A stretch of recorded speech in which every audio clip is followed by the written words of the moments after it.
স্বাগতম সবাইকে। আমরা এখন কোয়ান্টাম মেকানিক্সের চতুর্থ অধ্যায়, যেটা গতদিন আমরা খুব সামান্য হলেও আলোচনা করেছিলাম, এবং এই চ্যাপ্টারটার প্রেক্ষাপটটা কি আসলে, বা কোয়ান্টাম মেকানিক্সে এটার অ্যাপ্লিকেশন কোথায়, কেন এরকম একটা চ্যাপ্টার আমাদের পড়তে হচ্ছে, এই বিষয়টার প্রেক্ষাপটটা আমি আলোচনা করেছিলাম। মানে ব্যাকগ্রাউন্ডটা কি। একটা জিনিস দেখো, আমরা থার্ড ইয়ারও কোয়ান্টাম মেকানিক্সে পড়েছি, ফোর্থ ইয়ারও বেশ কিছু জিনিস পড়লাম। বিশেষ করে শ্রোডিঞ্জার্স ইকুয়েশন যখন আমরা অ্যাপ্লাই করেছি, আমরা কিন্তু ইউজুয়ালি এটা constant potential in most of the কেজেস, সব ক্ষেত্রে না, কনস্ট্যান্ট পটেনশিয়ালের ক্ষেত্রে আমি বলছি কথাটা, যে আমরা শ্রোডিঞ্জার্স ইকুয়েশন নর্মালি আমরা ব্যবহার করেছি, যে তোমার কি বলে, এইচ সাই ইকুয়াল টু ই সাইতে আমরা দেখেছি যে h cut square by two i same del square psi by del x square, অথবা three dimensional del square plus v psi equal to e psi. তো ই সাই এর ক্ষেত্রে আবার টাইম ডিপেন্ডেন্ট ইকুয়েশন হলে আমরা ই এর ক্ষেত্রে ই অপারেটর লিখেছি i h cut del psi by del টি।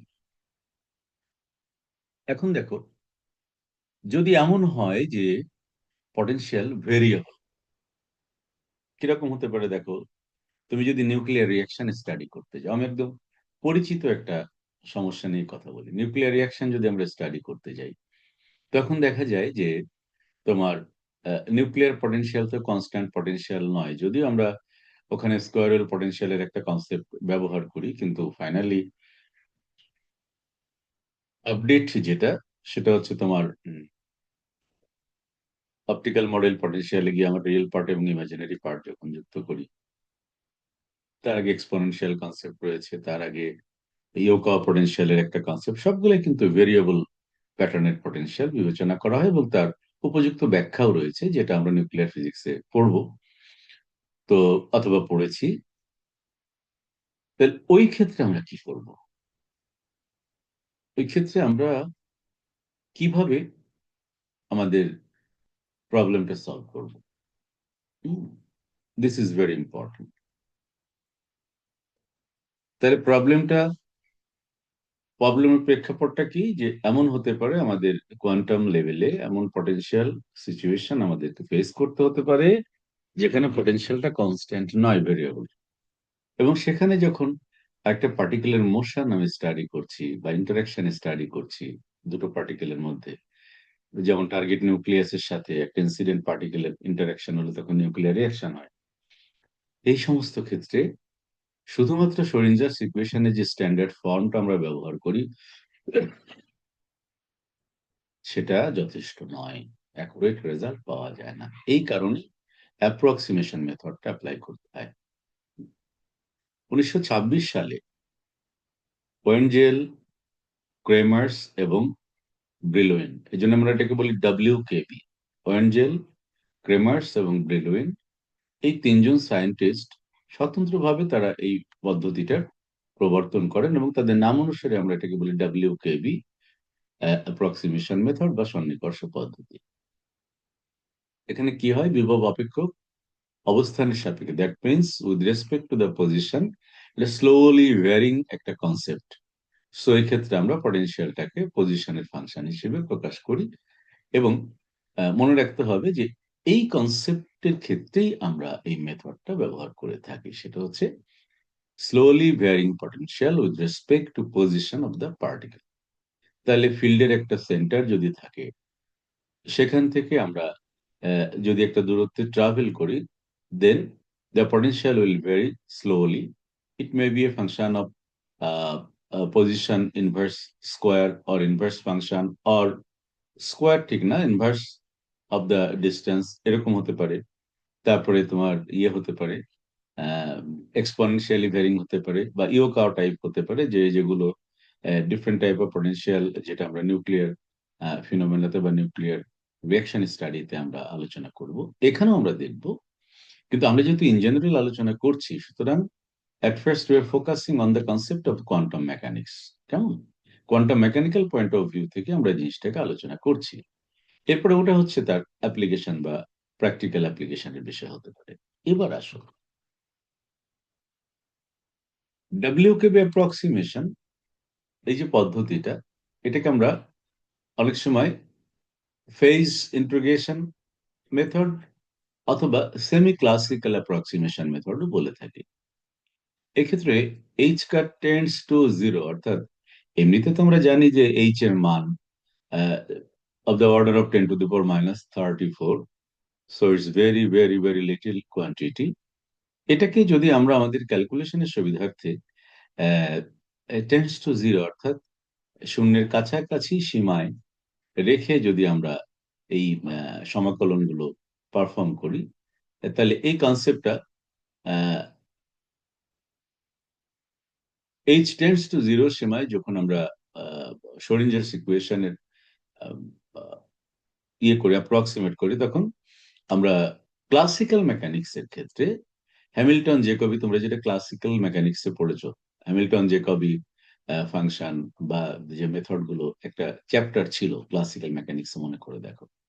আর এই জন্য আমি প্রায় বলি যে ক্লাসিক্যাল মেকানিক্সটা খুব গুরুত্বপূর্ণ ছিল তোমাদের second year.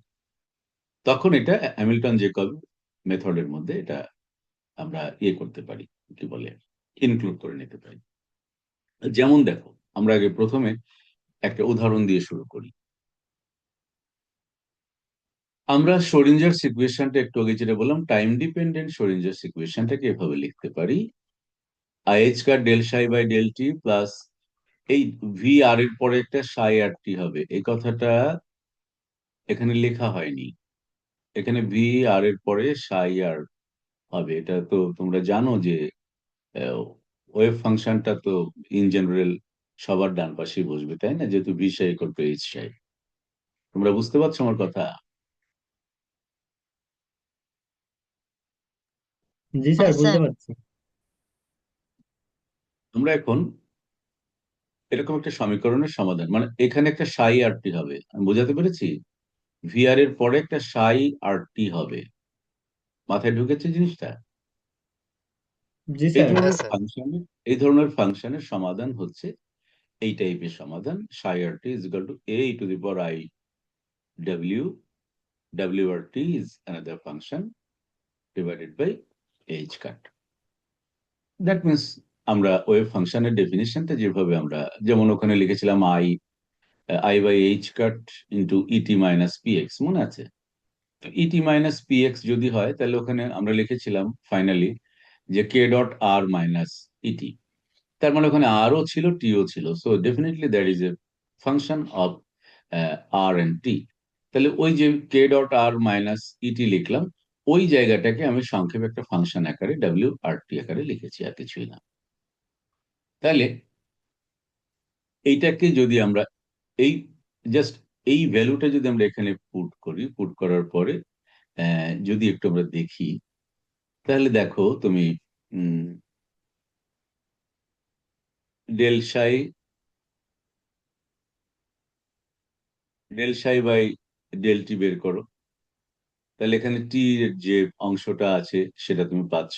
Del psi by del টি করলে আলটিমেটলি এ ইন্টু এই পার্টটা থাকবে, তো ডাব্লিউ আর টি যেহেতু, তাহলে ই এর ডিফারেন্সিয়েশনটা তোমার আর এর সাপেক্ষেও হবে, টি এর সাপেক্ষেও হবে। কেমন? তারপরে আসবে এই যে ডেল স্কোয়ার সাই আর টি যেটা আমরা লিখেছি, অর্থাৎ ডেল সাই বাই ডেল টি আবার ডেল সাই বাই ডেল টি করলে আলটিমেটলি সেটার চেহারাটা হবে এরকম, 1/2 এমটা রয়েছে, আর minus i h cut by twice m del square psi by del t plus v r, মানে বোথ সাইড থেকে আমরা ওই যে সাই আর টি এর মানটা বসানোর ফলে কমন টার্মটা এলিমিনেট করে দিয়েছি। তুমি একটু কাগজ কলম ধরো, দেখবা এটা চলে আসবে। এটা সেকেন্ড অর্ডার ডিফারেন্সিয়াল ইকুয়েশন, এটা কঠিন কিছু না। এখানে যদি তুমি ক্লাসিক্যাল রেঞ্জে যাও, তার মানে ক্লাসিক্যাল রেঞ্জ মিনস এই যে এইচ কাটের মানটা যেহেতু 10⁻⁻34, এত ছোট কোয়ান্টিটি আমরা ক্লাসিক্যাল মেকানিক্সে কনসিডার করি না, সেই ক্ষেত্রে আমরা এইচ টেন্ডস টু জিরো লিখতে পারি। এইচ টেন্ডস টু জিরো যদি আমরা সাবস্টিটিউট করি, তাহলে মাঝখানে যে minus i h cut by twice m টার্মটা এসছে, ওই টার্মটা থাকে না, দেখো।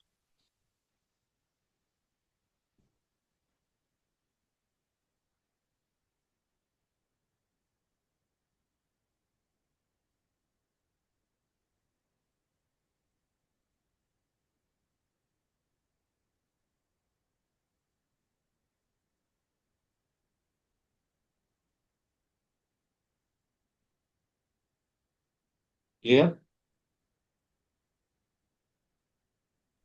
না এইচ স্যার। কাটের মানটা যদি 0 বসায় তাহলে এই টার্মটা কি থাকে? না স্যার, ওটা থাকছে। না স্যার।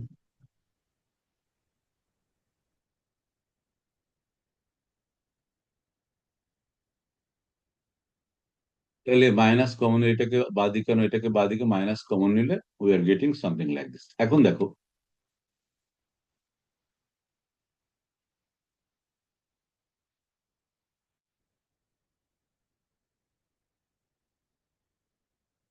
আমরা যদি ডেল ডাব্লিউ ইজ ইকুয়াল টু পি লিখি তাহলে দেখো কি পাই, ডেল ডাব্লিউ by del t plus p square by two s m plus v r equal to 0।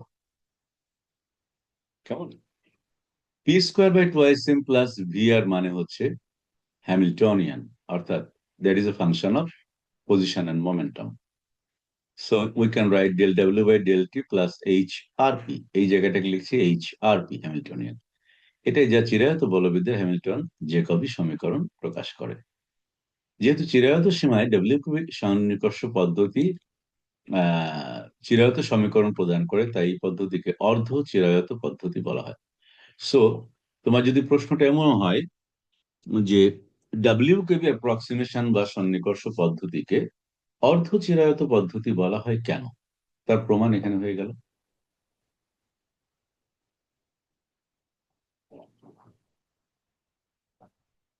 অথবা দেখাও যে ডাব্লিউ কিউবি সন্নিকর্ষ পদ্ধতি একটি অর্ধ চিরায়ত পদ্ধতি। প্রমাণ কিন্তু একটাই। ক্লিয়ার? কারো কোনো কনফিউশন আছে?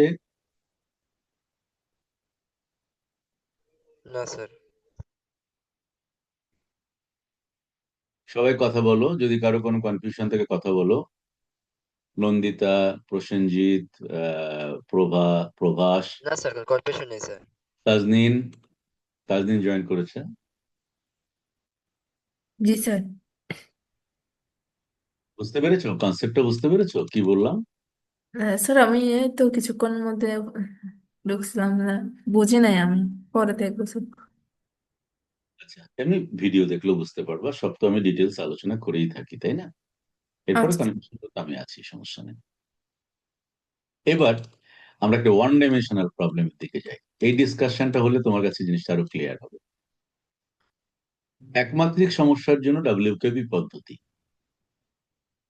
তো one dimensional time dependent Schrodinger equation আমরা জানি যে minus h cut square by twice m d square x d square by d x square psi x t plus v x psi x t is equal to i h cut d by d t of psi. অর্থাৎ আমরা এটা ডান পাশটা আগে লিখেছি, বা পাশটা পরে লিখেছি, এখানে কোনো পার্থক্য নেই। শোরিঞ্জার ইকুয়েশন যেরকম আমরা লিখেছি সেটাই এখানে আছে। এই ব্যাপারে কারণ সন্দেহ আছে? না না স্যার। স্যার। ওকে, এখন দেখো, ভি এক্স হলো ধীরে পরিবর্তনশীল বিভব, অর্থাৎ এখানে মনে রাখতে হবে আমরা আলোচনা করছি অ্যাপ্রক্সিমেশন মেথড, যেখানে অবশ্যই পটেনশিয়াল হচ্ছে, potential is dependent on the position and that is slowly varying with respect to position. তাহলে আমরা যদি এর একটা ট্রায়াল সলিউশন হিসেবে এরকম নিই, for example psi x t be of the form f x e to the power i ডাব্লিউ x t by, ওখানে আমরা লিখেছিলাম এ ইন্টু ডাব্লিউ ই টু দি পাওয়ার এত। তো আমরা এখানে যে coefficient position dependent part at first সেটা হচ্ছে f x, then the varying part e to the power i ডাব্লিউ এক্স টি, ডাব্লিউ is a function of x t. এখন এক্স টি কেন, দেখো ডাব্লিউটাকে আমরা ধরলাম in this form as a function of position, as a function of time, অর্থাৎ S x minus ইটি। আমরা কিন্তু জানি যে প্রথম পার্টটা হয় কে ডট আর, এখানে হচ্ছে ওয়ান ডাইমেনশন বলে কে এক্স লিখতে পারো, দ্বিতীয় পার্টটা টাইম ইনক্লুডেড। যখন এফ এক্স অজ্ঞাত বিস্তার অপেক্ষক, অর্থাৎ অ্যাম্পলিটিউড ফাংশন হচ্ছে এফ এক্স, আমরা এটা জানি না, আননোন, এবং দশা অপেক্ষক অর্থাৎ ফেজ ফাংশন। তাহলে এফ এক্স এর পরিচয়টা আমরা পেলাম যে আমরা কেন এখানে ধরেছি, আর ডাব্লিউ এক্স টিটাকে আমরা ভেঙে এভাবে লিখেছি। এখানে মনে রাখতে হবে যে ইন জেনারেল এস এক্স ফাংশনটি একটি কমপ্লেক্স ফাংশন হয়ে থাকে সাধারণত। তাহলে 4.5 এই যে ডেফিনেশনটা আমরা দিয়েছি সেটাকে যদি আমরা 4.4-এ ব্যবহার করি, তার মানে একবার ডি সাই বাই ডিটি বের করতে হবে, তারপরে d square psi by d x square বের করতে হবে, এরপরে মানটা এখানে বসাতে হবে। এখন জিনিসটা কি দাঁড়াচ্ছে দেখো।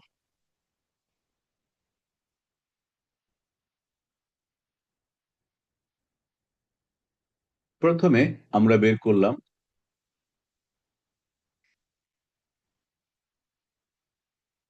ফর এক্সাম্পল আমরা যদি একটু ভেঙে লিখি, এই যে টোয়াইস এমটা আছে এটাকে ক্রস মাল্টিপ্লাই করে দিলে টোয়াইস এমটা এদিকে মাল্টিপ্লাইড হয়ে যাচ্ছে। আবার একটু যদি লসাগু করি তাহলে ভি এর সঙ্গে টোয়াইস এমটা গুণ হচ্ছে। তো মিন ওয়াইল ইটা আসছে কোত্থেকে? ইটা আসছে এখান থেকে। তাহলে তোমরা এই জায়গাটা আমি একটু করে দিই তোমাদের, এটা একটু ক্যালকুলেশন করে দিলে তোমাদের জন্য সুবিধা হবে, কারণ একটা মেথড দেখালে বাকিটা করতে পারবা। Just step to fixing my board.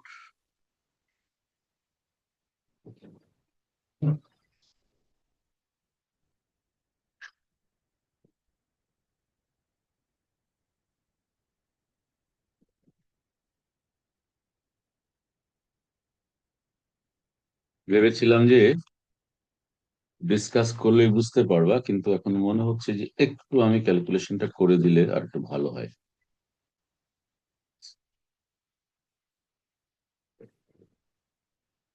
আমি কোয়ান্টাম মেকানিক্সটার উপরে বেশি গুরুত্ব দিচ্ছি এজন্যই যে তোমার ফোর্থ ইয়ারের যে কোর্স ম্যাক্সিমাম গুলোই বেসড অন কোয়ান্টাম মেকানিক্স। সুতরাং সলিড স্টেট বলো আর নিউক্লিয়ার বলো আর যেটাই বলো, কোয়ান্টাম মেকানিক্স এর কনসেপ্ট গুলো ক্লিয়ার হলে ওগুলো তুমি ইজিলি প্রসিড করতে পারবে বা নিজের আন্ডারস্ট্যান্ডিং দিয়ে জিনিসটাকে রিচ করতে পারবে।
বোর্ড দেখতে পাচ্ছ সবাই? বোর্ড দেখা যাচ্ছে? হ্যাঁ স্যার, দেখা যাচ্ছে স্যার।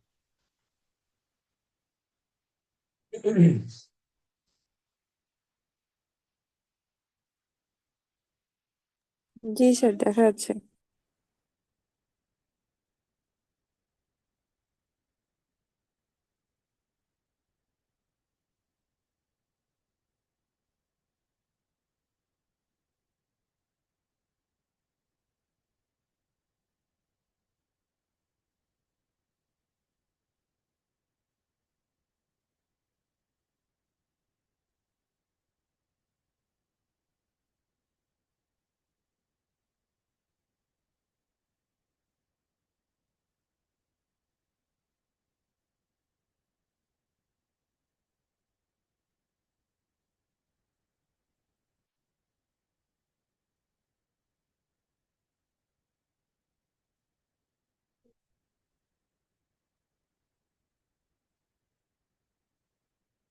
নর্মালি আমরা জানি যে এটা যে minus h cut square by twice m del square psi by del x square plus v psi is equal to i h cut del psi by del t. মনে আছে? সমীকরণটা মনে আছে? জি স্যার। তো এখানে আমরা সাইটাকে ধরেছি psi is a function of x and t, আর v is a function of x. এই হচ্ছে তফাৎ। তাহলে আমরা সাই এক্স টিটাকে ধরেছি এভাবে, function of x e to the power I w xt by h কাট। এটা আমরা ধরেছি। এখন এই ডাব্লিউটাকে ডিফাইন করেছি এভাবে, ডাব্লিউ এক্স টিটাকে আমরা ডিফাইন করেছি এইভাবে, s as a function of x minus e t. তুমি মনে করে দেখো, আমরা কিন্তু এর আগে এভাবে লিখতাম, এই যে এটা আগের কথা বলছি, psi x t as A e to the power i by h cut into ET minus p x. মনে আছে? ফার্স্ট ইয়ারে বা এর আগের জায়গাগুলোতে আমরা ধরতাম যে ওটাকে আমরা একটু রূপান্তরিত করে এভাবে লিখেছি, এস এক্স মাইনাস ইটি। তাহলে সাই এক্স টি এর চেহারাটা কি দাঁড়াচ্ছে দেখো। একটু মাথায় রাখতে হবে, this is the amplitude and phase dependent function. কারণ আমরা জানি যে ফেজ এবং অ্যাম্পলিটিউডের সাথে পজিশন ডিপেন্ডেন্সও রয়েছে, টাইম ডিপেন্ডেন্সও আছে। নেই সেটা নয়, কিন্তু দুটো অংশে আমরা ভাগ করেছি। ভাগ করে আমরা এইভাবে লিখতে পারি, সো ই আই, এখন আসো, এস এক্স মাইনাস ইটি, কেমন, ডিভাইডেড বাই এইচ। এই এইচ কাটে তুমি আই বাই এইচ কাট আগে নিয়ে আসতে পারো, এটা কোনো সমস্যা না। তা এই ছিল আমাদের আলোচনার বিষয়। এখন আমি এখানে দেখতে পাচ্ছি আমার এখানে একটা del square by del x square term রয়েছে। এখানে ভি এর জন্য তো ডিফারেন্সিয়েশন, আর এখানে রয়েছে del psi by del t. এখন psi itself is a function of both x and t. তাহলে ক্যালকুলেশন গুলো একটু আমার করে দেখতে হবে আসলে বিষয়টা কি দাঁড়াচ্ছে। এখন আসো আমরা প্রথমে বের করি তোমার কি কি লাগবে আমাদের। এক হচ্ছে প্রথমে del psi by del x বের করি। তাহলে কি হবে, del by del x of f x e to the power i s x minus e t divided by h cut. এই হচ্ছে আমার del psi by del x এর ফলাফল। এখানে আবার একটা জিনিস দেখো, এইটা একটা টার্ম আসছে, আবার এর মধ্যেও এক্স রয়েছে, তাহলে এটা কিন্তু একটা ইউ ইন্টু ভি এর সূত্রে পড়ে গেল। ঠিক কিনা? কথা বলতে হবে, কথা না জি বললে স্যার। হবে কি করে? হ্যাঁ, জি স্যার, ইউভি সূত্র আসছে। আচ্ছা, তাহলে প্রথমে আসছে e to the power i s x minus e t by h cut del f x divided by del x plus f x del by del x of del x of, এখানে second second bracket দিই, e to the power i into S x minus e t divided by h cut. ঠিক কিনা বলো?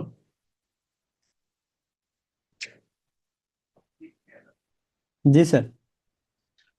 তা যদি হয় তাহলে আমরা আরেকটু আসি, e to the power i s x minus e t divided by h কাট,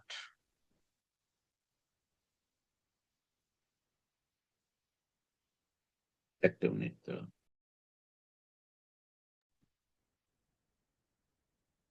আর তুমি এটাকে কি লিখতে পারো? Del f x by del x কে তুমি লিখতে পারো এফ প্রাইম এক্স। খুব ভালো করে খেয়াল করো, প্লাস এখানে এফ এক্সটা এফ এক্স রয়ে গেল। এখানে কি আসছে দেখো, প্রথমে আসছে del del x of e to the power x, মানে হলো ই টু দি পাওয়ার যা ছিল তাই। একদম কনফিউজড হবে না, বিষয়টা দেখতে হয়তো বা একটু খটমটে লাগছে, বাট কনফিউজড হওয়ার কিছু নেই। কিন্তু এখানে আরেকটা জিনিস রয়েছে না, এই যে এস এক্স,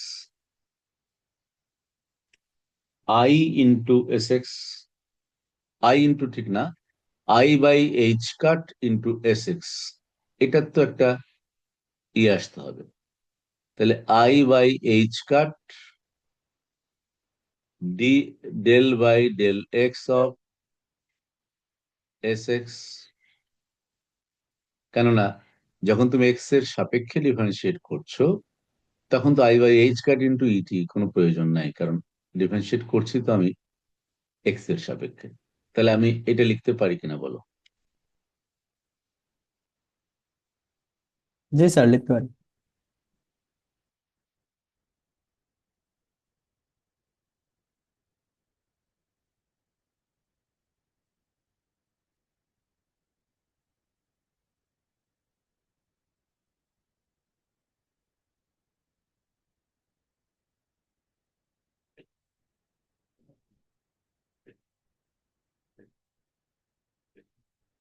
সবাই বলো, তুমি একা বললে তো হবে না।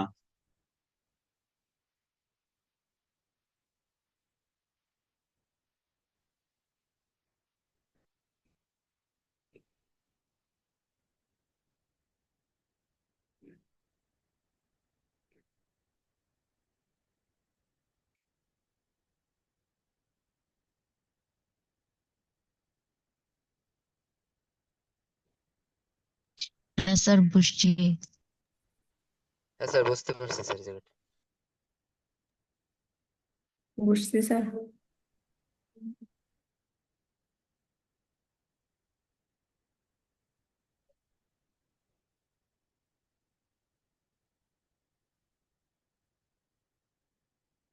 এটা যদি আমরা বুঝি তাহলে অন্তত এটাও আমরা বুঝবো, সেটা হলো e to the power i s x minus e t divided by h cut, যদি কমন নিই তাহলে আমি এখানে পাচ্ছি f prime x plus f x, এটা তো কমন চলে আসছে আগে, এখানে থাকছে into I by h cut s prime x.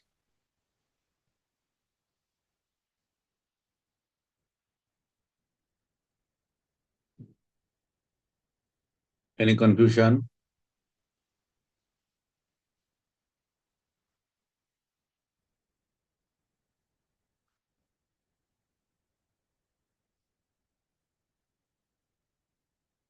তোমার মেন ঝামেলাটা হবে এই যে del square psi by del x square বের করাটা।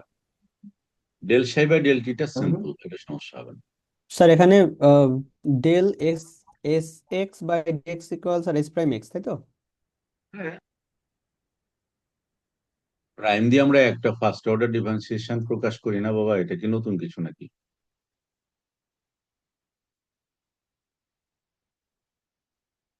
হলো?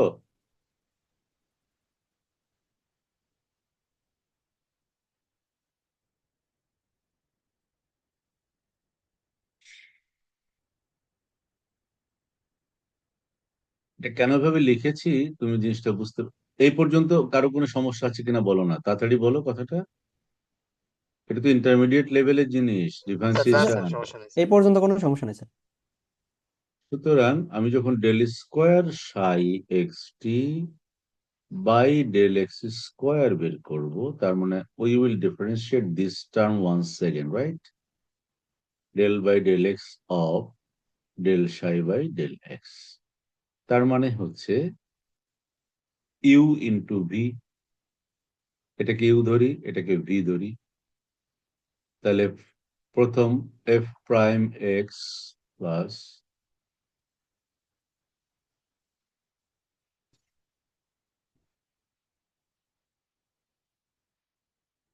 একটা মিনিট, তাহলে এখানে আমরা পাচ্ছি এফ এক্স ইন্টু, তুমি আই বাই এইচ কার্ডটা আগেও নিয়ে আসতে পারো, এরকম সমস্যা না, s prime x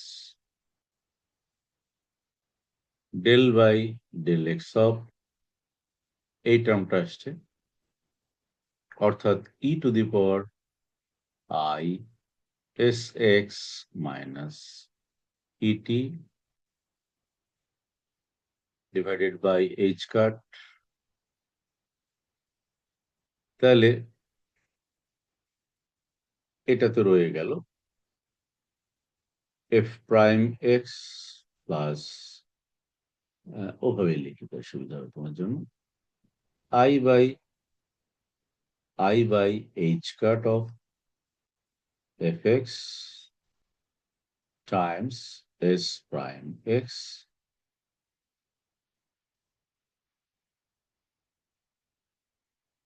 del del x of this, এটাকে করে কি পেয়েছিলাম দেখো তো,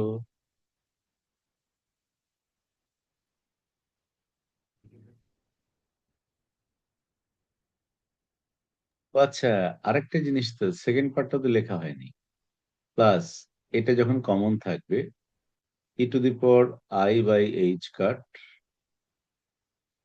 S x minus e t dot, এইটাকে করলে কি আসবে দেখো, এই টার্মটাকে যখন তুমি ডিফারেন্সিয়েট করবা কি আসবে, এফ প্রাইম এক্স কে করলে আসবে F double prime x plus, এখানে আবার দুটো টার্ম ইউ ইন্টু ভি, তাহলে একবার এটা কমন রেখে এটা, তা যদি হয় তাহলে i by h cut S prime x f prime x plus, এবার এটা কমন রেখে এটা, তাহলে plus i by h cut f x S double prime x. Clear?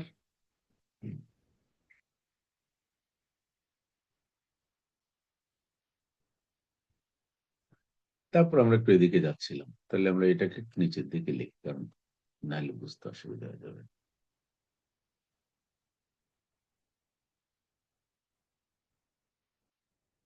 তাহলে ইউ ইন্টু ভি ক্লিয়ার হলো? জি স্যার। এবার আসো এই যে জায়গাটা দেখ, f prime x plus i by h cut fx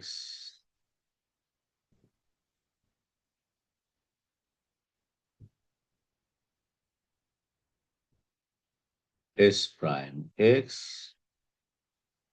এটা কমন ছিল, তারপরে যোগ হলো del by del x of e to the power এত। তো del by del x of e to the power এত এর মান কত ছিল দেখো তো। প্রথমে del psi by del x আমরা করেছি, করে প্রথমে এই টার্মটা যখন করেছি কি এসছে আমাদের,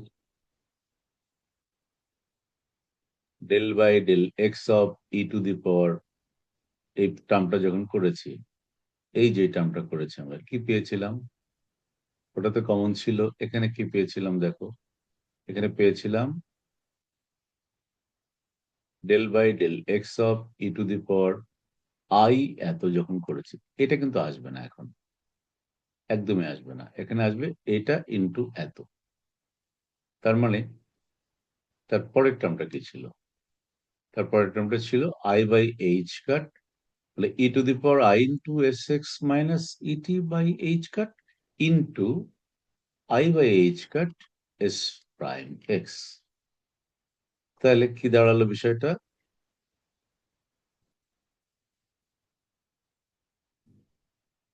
ই to the power i by h cut into S x minus e t, তারপরে কি আসছে s x minus e t into I by h cut s prime x, sir.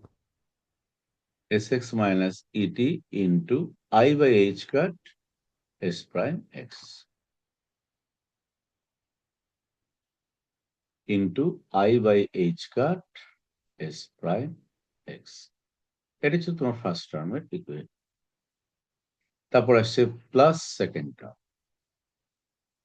Second টার্মে কি পেয়েছি দেখো, এটা পেয়েছি e to the power i by যেত মাইনাস ইন্টু এত, অর্থাৎ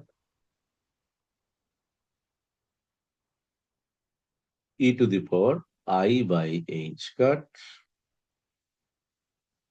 S x minus e t into f x, f x double prime x হবে, হ্যাঁ right, f double prime x plus i by h cut S prime x f prime x plus i by h cut f x S double prime x, right. এই ছিল হচ্ছে আমাদের term. Similarly তুমি যদি একটু del by del psi by del t বের করো,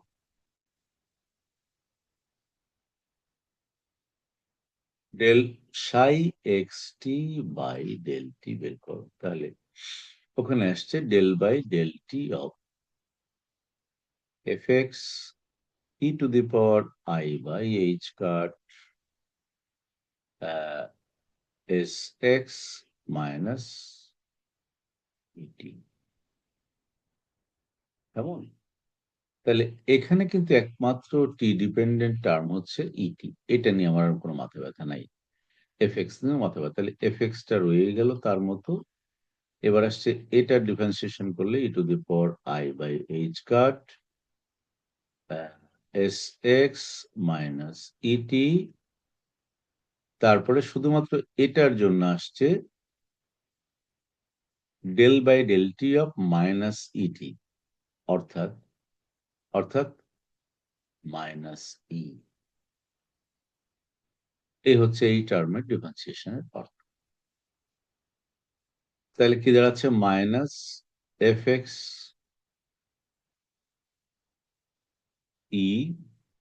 ই to the power i by h cut S x minus ইটি।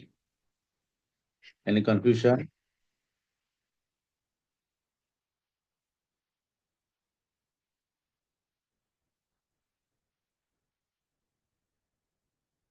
না স্যার। এইবার মানগুলো বসিয়ে দাও, ওখানে খাতা কলম নিয়ে বসো। বসার পরে যেটা আমরা পাবো সেটা হলো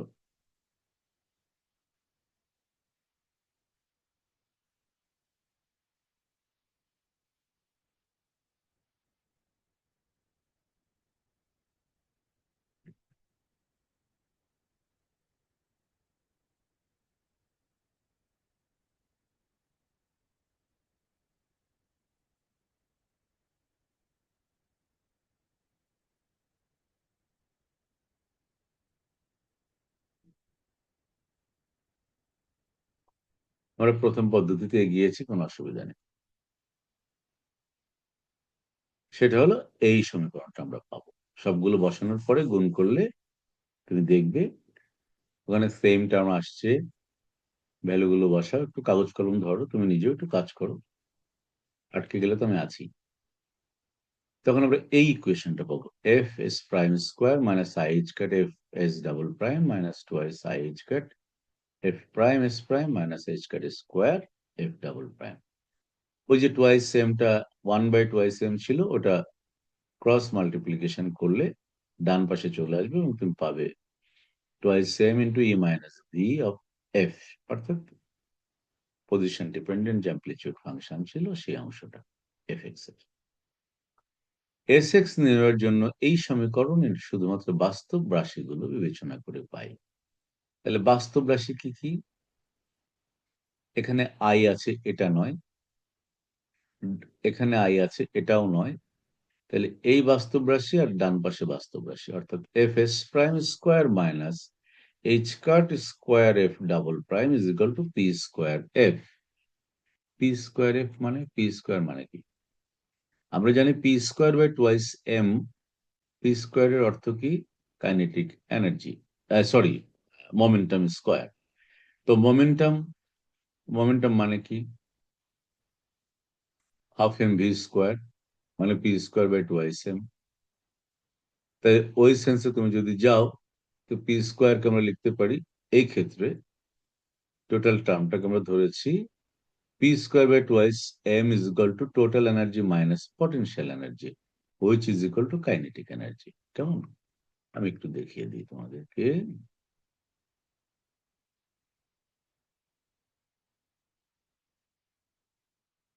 এটা যদিও তোমার না জানা নয়, কিন্তু তোমরা in most of the cases একটু কনফিউজড থাকতে পছন্দ করো। দেখো, k is equal to half m v square, এটাকে বলে p square by twice m, অর্থাৎ কাইনেটিক এনার্জি। আর e is equal to k plus v, সুতরাং k is equal to e minus v. তাহলে p square by twice m is equal to e minus v, or p square is equal to twice m into e minus v. So p is equal to square root of twice m into e minus v. Clear?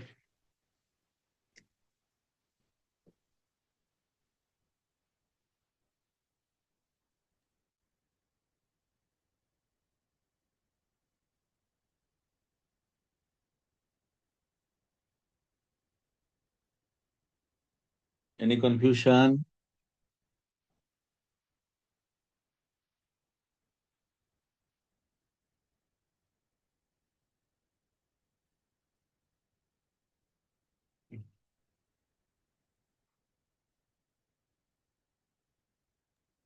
না sir, বুঝতে পারছি।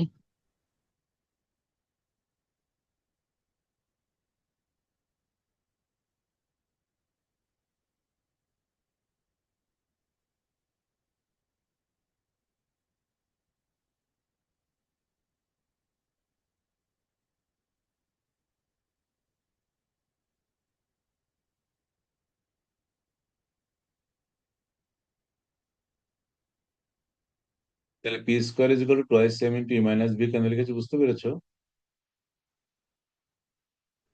এটাকে একটু summarise করো। তাহলে S prime square is equal to minus h cut square f double prime by f is equal to p square. এখন একটা জিনিস দেখো, ডাব্লিউকেবি সন্নিকর্ষ পদ্ধতিতে এইচ কাটকে খুবই ক্ষুদ্র বিবেচনা করা হয়, অর্থাৎ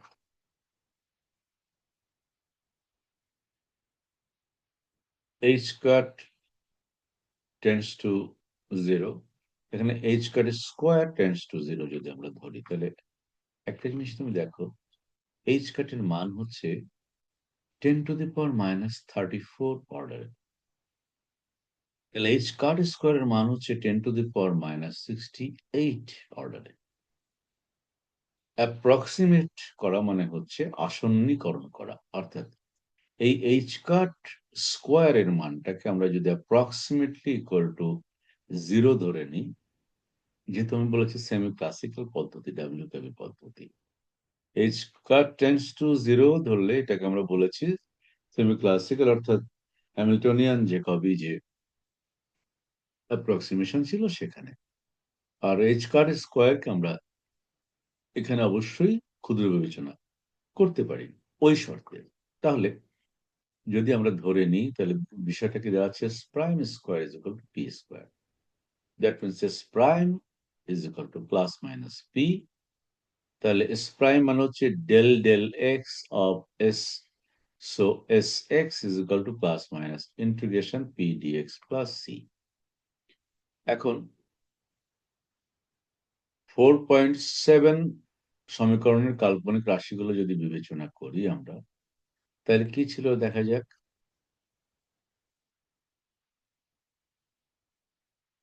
4.7 এর কাল্পনিক রাশি বিবেচনা করলে যেটা হয়, H cut F s double prime minus 2h cut F prime s prime is equal to 0, কারণ ডান পাশে কোনো কাল্পনিক রাশি নেই, মানে কাল্পনিক রাশির সহগ আমরা সমীকৃত করছি।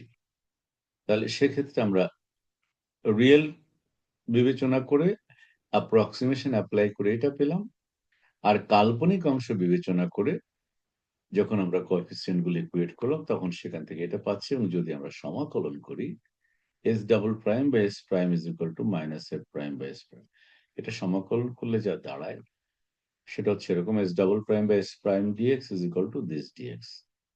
কেমন? এগুলো খুব ইন্টারেস্টিং দেখো। তাহলে এটাকে আমরা বলতে পারি log half log S prime is equal to minus half minus log F plus log A, log এটা হচ্ছে কনস্ট্যান্ট কোয়ান্টিটি। তো এখান থেকে আমরা যদি একটু খেয়াল করি, লক্ষ্য করো, log S prime minus log f, তা এটাকে ওপাশে নিলে যা দাঁড়াচ্ছে সেটা হলো log S prime to the power half plus log, অথবা যদি আমরা এই টার্মটাকে বাঁ দিকে নিই তাহলে মাইনাস লগ এফ, অর্থাৎ log S prime by A to the power half হলে এই টার্মটা আসছে। এখান থেকে আমরা ওই যে উপরে সমীক সমাধানটা করেছি এস এক্স এর জন্য,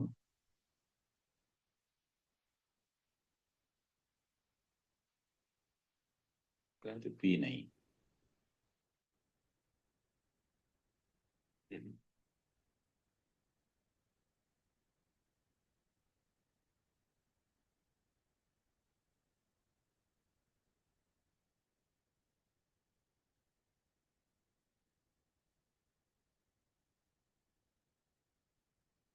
এখানে পি নেই তো।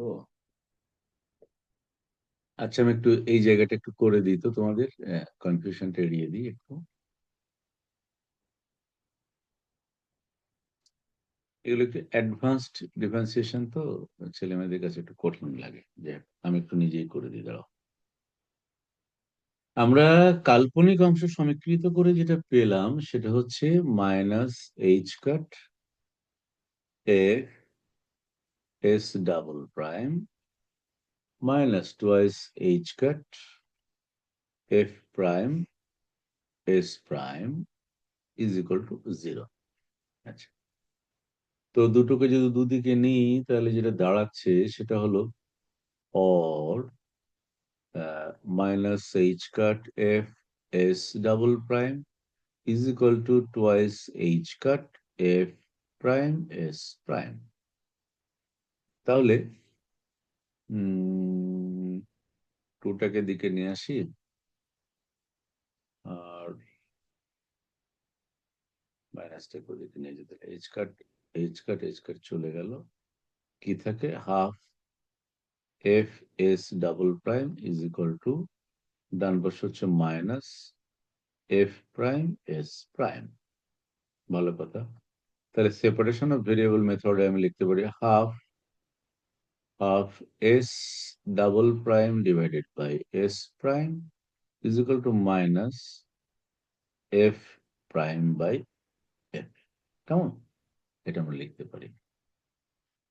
এখন যদি আমি ইন্টিগ্রেট করি উইথ রেসপেক্ট টু এক্স, তাহলে আমাকে লিখতে হবে half integration s double prime by S prime dx is equal to, ডান পাশে আসছে minus integration f prime by f dx.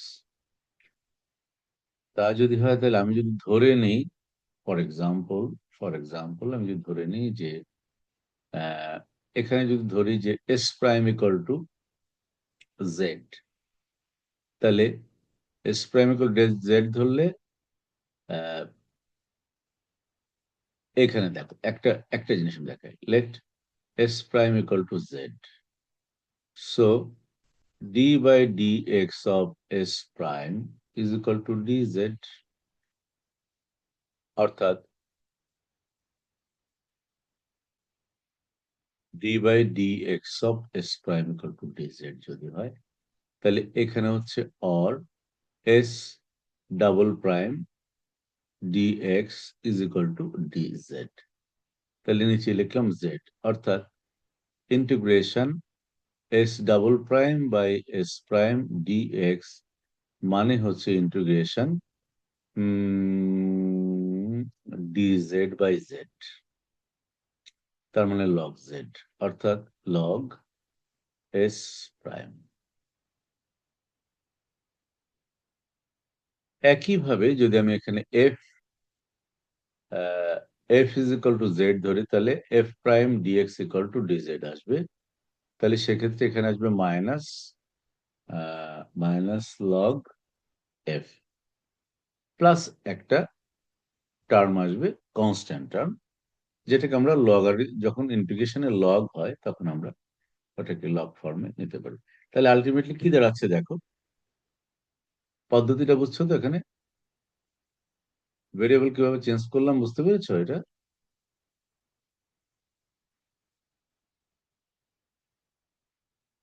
কথা বলতে হবে তো বাবা।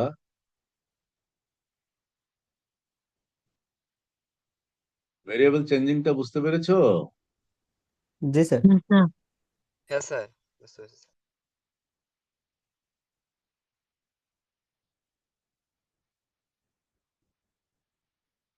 আমরা লগ এ ধরলাম হচ্ছে জাস্ট কনস্ট্যান্ট অফ ইন্টিগ্রেশন, যেহেতু আমাদের এখানে কোনো লিমিট দেওয়া নাই।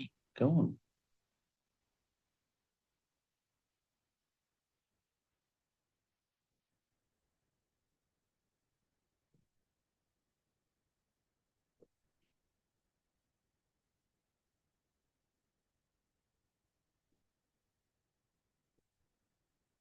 আগে আমরা দেখি এটার মানে কি দাঁড়াচ্ছে।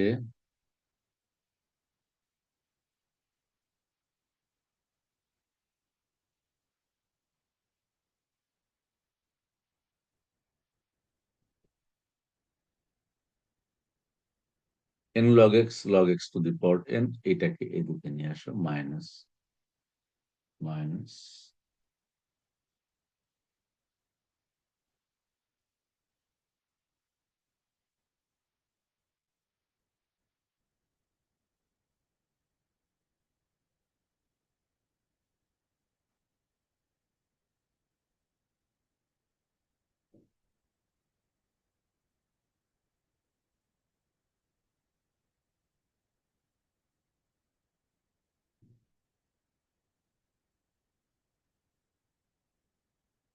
এই তো হয়, হিসাব নিকাশ করলে এরকম কি দাঁড়ায়।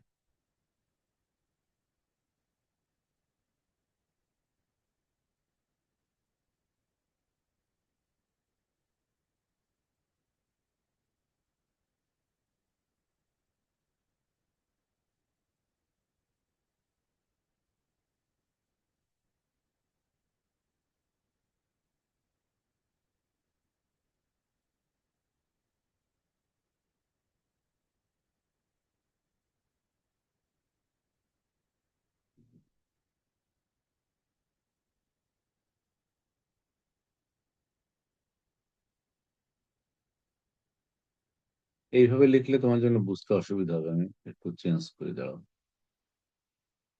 একটু করে চেঞ্জ করি। সেটা হচ্ছে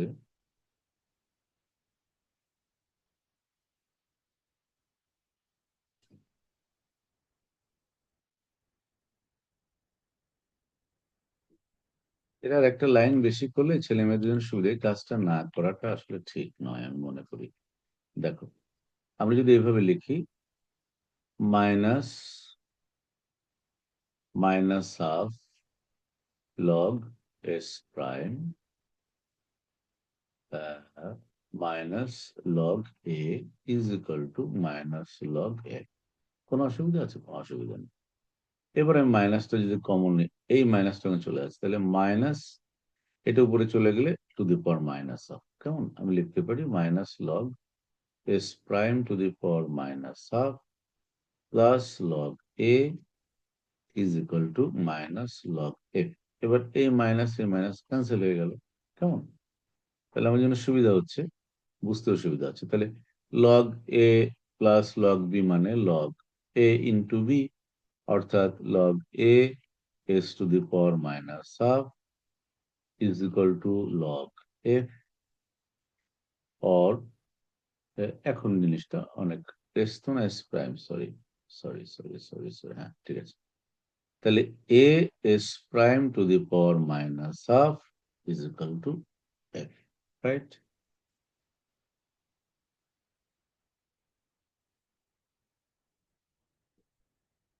ঠিক কিনা?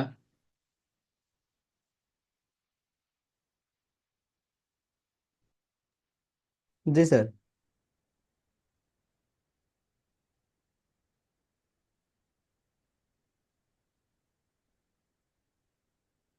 স্যার কিন্তু ওখানে পি আসলো কিভাবে? একটা মিনিট দাঁড়াও।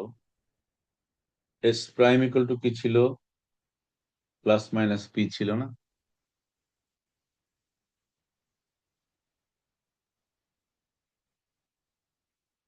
হ্যাঁ sir, S prime equal to plus minus P ছিল।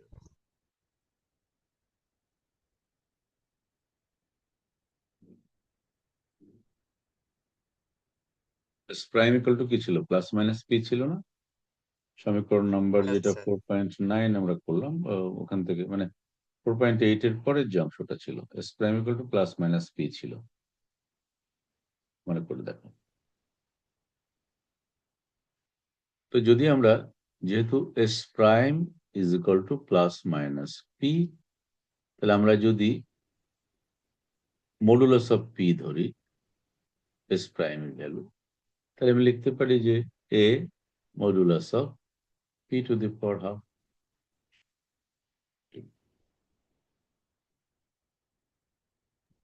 স্যার এটা মাইনাস আপ হবে না?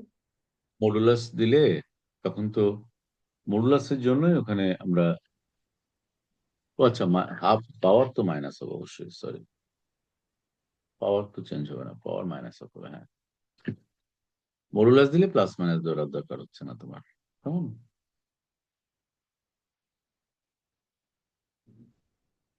এটা খুব স্বাভাবিক না যে তুমি তুমি যদি S prime to the power, S prime কে তুমি যদি মাইনাস ধরো, তাহলে তো ওই জিনিসটা to the power minus half মানে কি? এটা তো আনডিফাইন্ড হয়ে যাচ্ছে, মানে কমপ্লেক্স হয়ে যাচ্ছে। আমরা এখানে জাস্ট রিয়েল ভ্যালুটা নিয়েছি আর কি, আর কিছু না। এস প্রাইমের ভ্যালুটা আমরা মডুলাস অফ পি নিয়েছি আর কি, কেমন? তাহলে প্লাস মাইনাসের প্রশ্ন আসছে না এখানে। জি স্যার, বুঝতে পেরেছি।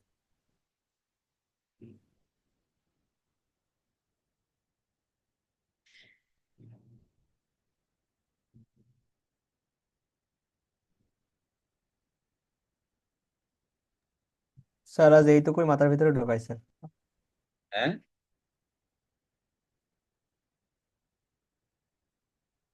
কি বললে? না, বলছি স্যার এইটুকুই মাথার ভিতরে নেই স্যার আজকে আর। এত কঠিন কিছু না রে বাবা, একটু মনোযোগ দিতে হবে আর কি। এরপরে তুমি প্রসিড করো, সবগুলোই বুঝতে পারবে। জাস্ট ভ্যালুগুলো বসাবে। এই পর্যন্ত ক্রিটিক্যাল ছিল, এরপরে ক্রিটিক্যাল না। এরপরে তুমি জাস্ট ভ্যালুগুলো বসাবে, ক্যালকুলেশন করবে, হয়ে গেল। মানে এই পর্যন্ত কিভাবে আসছে এটাই কঠিন ছিল আর কি এই লেকচারের। তাজনিনের পরের অংশটা বুঝতে পেরেছো তো তাজনিন? প্রভা,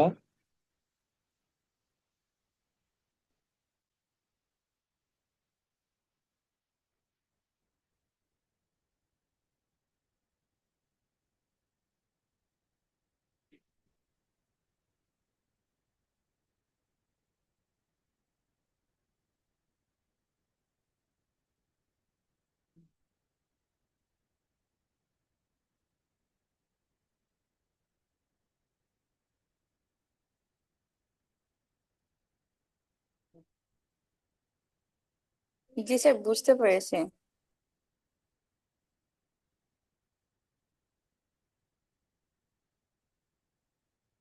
এই দুটো পদ্ধতি ডিসক্রাইব করা আছে। প্রথম পদ্ধতিটা আমার কাছে মনে হয় তোমাদের জন্য সহজ, সেই জন্য এটা আমি ডিসক্রাইব করেছি। কেমন?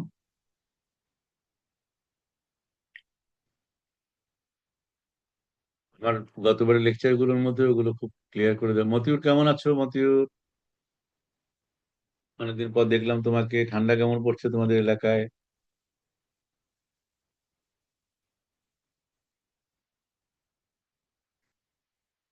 মতিউর,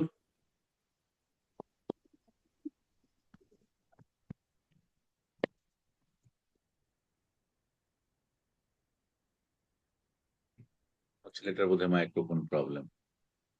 তো যাই হোক, কি কঠিন মনে হচ্ছে? অ্যাপ্রক্সিমেশন মেথড কি কঠিন মনে হচ্ছে এখন?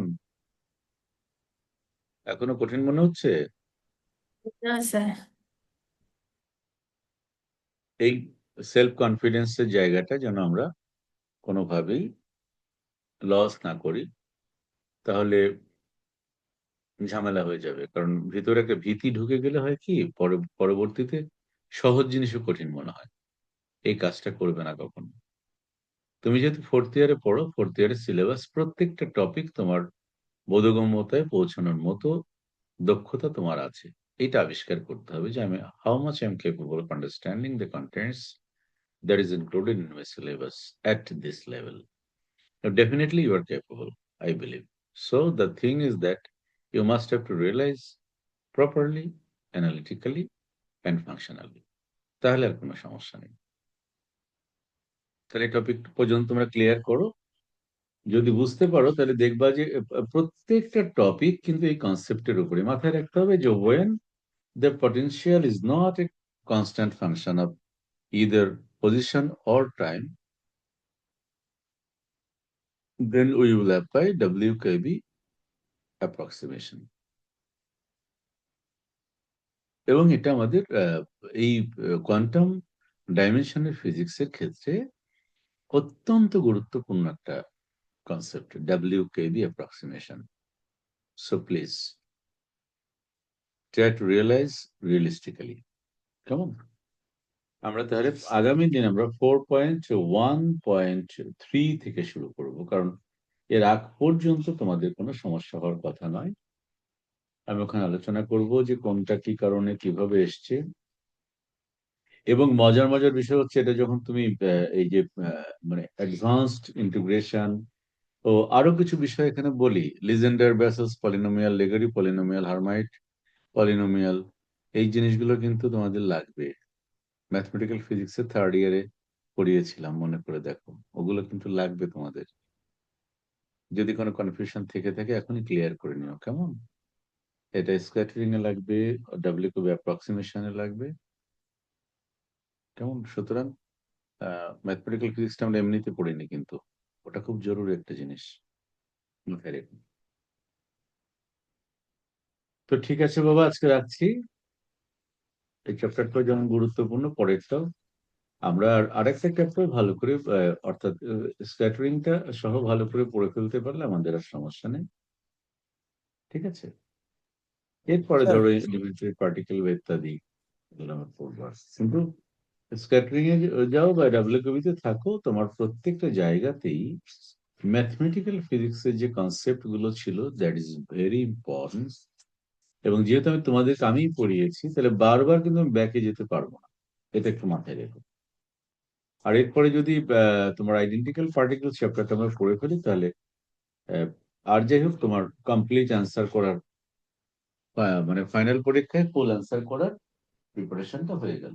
এরপরে আমরা লার্নিং এর জন্য আরো যদি পড়তে চাই পড়বো, দ্যাট ডাজন্ট ম্যাটার। এবং আমাদের রেকর্ডেড ক্লাসও রয়েছে গত বছরের পুরো কোর্সের উপরেই, নো প্রবলেম। যেগুলো মিসিং আছে বা যদি গ্যাপ থাকে, ঘাটতি থাকে, definitely I will reach over to their, কোনো সমস্যা নেই।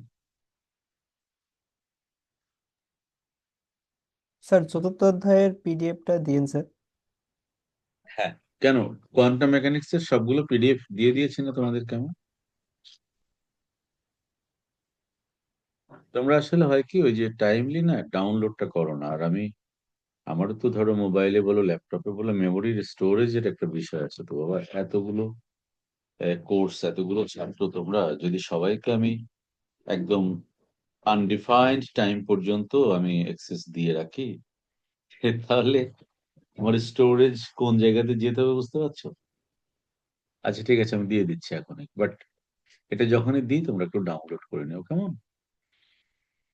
তো আশা করছি তোমরা লেকচার গুলো দেখবে বা দেখছো। আমি লেটেস্ট গুলোও দিচ্ছি, আগের গুলোও দিচ্ছি তোমাদেরকে, তোমরা সবগুলোই দেখো। পাশাপাশি বাকি কোর্সগুলোর রেজিস্ট্রেশনটা করে ফেলো। আমি ওই কোর্সগুলো তোমাদেরকে দিয়ে দিই। আর যারা করেছো, আমার ভিডিও আপলোডিং এ ইউটিউব চ্যানেলে কিছু প্রবলেম করছিল, ওটা আস্তে আস্তে ইয়ে হচ্ছে তোমার। আমি অনেক প্রিভিয়াস যে লেকচার গুলো আছে আপলোডেড প্রাইভেট, ওটা আমি ডিলিট করে দিচ্ছি, ডিলিট করে দিয়ে নতুন করে আপলোড করছি। তোমরা ওগুলো পেয়ে যাবে, খুব রিসেন্টলি পেয়ে যাবে, ডোন্ট ওয়ারি। বাট তোমরা তোমাদের কাজটা করে ফেলো, কারণ নিউক্লিয়ার ফিজিক্স, ইলেকট্রোডিনামিক্স, দেন আরেকটা কি রয়েছে বলো? Nuclear physics, electrodynamics, relativity, cosmology, solid state physics, quantum আমরা পড়ছি, nuclear physics, electrodynamics and electronics sir. Electronics. That is very important, very important. কিন্তু আমার গতবারের লেকচারগুলো এমন ভাবে প্রডিউস করা আছে, তোমরা ওটা ইন করলেই বুঝতে পারবে। এরপরে তো আমাদের প্রবলেম সলভিং ক্লাস থাকবে। তো দেরি করে লাভ কি? পরীক্ষা কিন্তু খুব বেশি ডিলে হবে বলে আমার মনে হয় না। ধরে নিতে পারো, ধরো রোজার ঈদের পরপরই যদি তোমাদের পরীক্ষা আমি ধরে নিই, থার্ড ইয়ার পরীক্ষা তো শুরু হয়নি এখনো, তাই না? থার্ড ইয়ার হয়েছে এই বছরে? থার্ড ইয়ার শুরু হয়েছে? হয়নি তো। থার্ডের পরীক্ষা রানিং স্যার। ও রানিং, তার মানে এটার পরপরই তোমাদের হয়তোবা রমজানের পরপরই পরীক্ষা শুরু হয়ে যাবে। So don't make delay please. তোমরা বুঝতে পারছো না। ভালো থেকো সবাই, শুভরাত্রি। আর আহ, মানে নিজেকে এক্সপ্লোর করার ব্যাপারে কোনো কম্প্রোমাইজ করবা না। যখন যে প্রবলেম যেভাবে হয় আমার সাথে কথা বলে, তোমাদের এক্সেস রয়েছে তো, প্রত্যেককে আমি ইন্ডিভিজুয়ালি পারমিশন দিয়ে রেখেছি, যে তোমাদের নাম্বারগুলো আমার সেভ করা আছে। তো তোমরা যখনই কোনো প্রবলেম নিয়ে আমাকে ফোন করো, বা মেসেজিংটা সবসময় ইফেক্টিভ হয় না, আমি বারবার বলছি। তোমার প্রবলেমটা যদি খুব জরুরি হয় তাহলে please make a direct call to my mobile, you have the access. তোমাকে পারমিশন দিয়েছি তো আমি, সমস্যা নেই। তখন যদি ব্যস্ত থাকে বলবো যে বাবা একটু পরে বা অমুক সময় ফোন করো। বাট তুমি একটা মেসেজ দিয়ে রেখেছো, আমি 3 দিনেও দেখিনি, বাট তুমি চিন্তা করছো কি রে স্যারকে, কিন্তু স্যারের তো অন্য কাজ আছে বাবা, স্যারের তো অনেক কাজ আছে। সরাসরি ফোনটা করে মাথায় ঢুকিয়ে দিলে যে স্যার, হ্যাঁ আমি, তখন আমি বললাম যে অমুক সময় ফোন করো, দ্যাট মিনস তুমি আমার মানে কন্ট্যাক্টে থাকলে, কন্টিনিউশনে।